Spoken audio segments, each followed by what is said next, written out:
Honda puts out a lot of fun products, it's true, but few machines can match the level of whimsy one gets from the Honda Monkey. Bears the genetic markers of the original without being a slave to it, with a 9.25 horsepower modern powerplant, larger wheels, thank goodness, and disc brakes.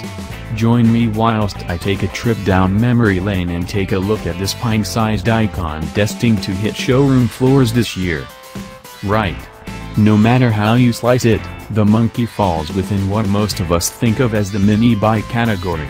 Granted, it's not quite as diminutive as the originals that ran with 5-inch solid wheels and a 49cc engine with folding bars so you could shove it in a trunk, but it's still the runt of the litter even compared to Honda's cheeky little Grom with only 45.47 inches between contact patch centers and an overall compact build.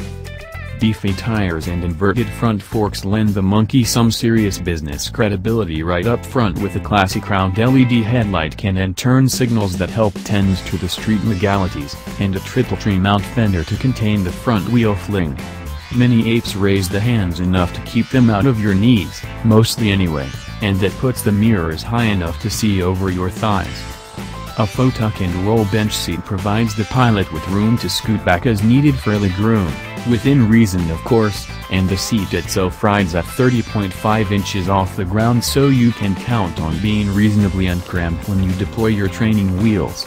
A full rear fender prevents that dirty stripe up your back, with an LED taillight and rearward winkers to finish off the lights. What can I say? It's as cute as a bug, I just wanna run up and pinch its cheeks. No gidgety. A steel backbone frame serves as the skeleton for our little simian friend, and the factory gave it the same consideration as its larger bikes, with due attention given to the balance between flexion and support for what it claims is a supple ride. Hard to reconcile the word supple against such a small ride, but there it is. The front end floats on a pair of Aston forks that deliver 3.93 inches of travel with dual coil-over rear shocks that give up 4.09 inches of travel, measured at the axle. In a departure from more recent vintages, the 12-inch aluminum wheels run with a 10-spoke design rather than the old drilled solid hubs with a 120/80 and 130/80 hoop on the front and rear, respectively. These road rubbers sport deep grooves and generous street flats for decent dual-purpose functionality, and will perform particularly well on soaked surfaces. Amazingly, and in contrast to the vast majority of small, classically designed bikes and scooters, the Monkey runs with all-around disc brakes.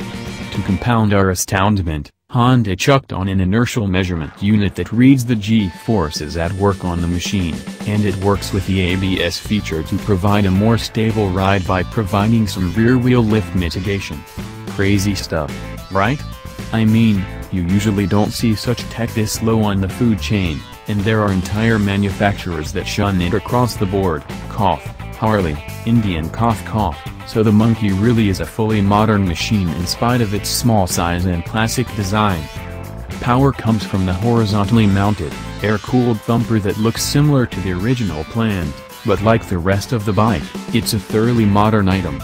A 52.4mm bore and 57.9mm stroke adds up to a total of 125cc with a moderate compression ratio of 9.3:1. A simple suck times the dual valve head, hopefully with Honda's slick little screw-in lock nut valve adjuster, and a PGM-FI system meters the induction.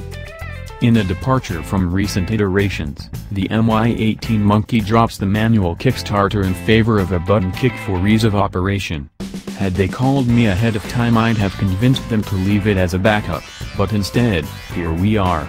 Oh well, as small as this mill is, you should be able to pop start it in a pinch. If not, give up riding now before it's too late. Power delivery clocks in with 9¼ horsepower at 7 grand and 8.1 pounds a grunt, and while that may seem a little underwhelming, it's important to keep in mind the 235-pound curb weight. Sound fun yet? You betcha. Thanks for watching, and don't forget like and subscribe.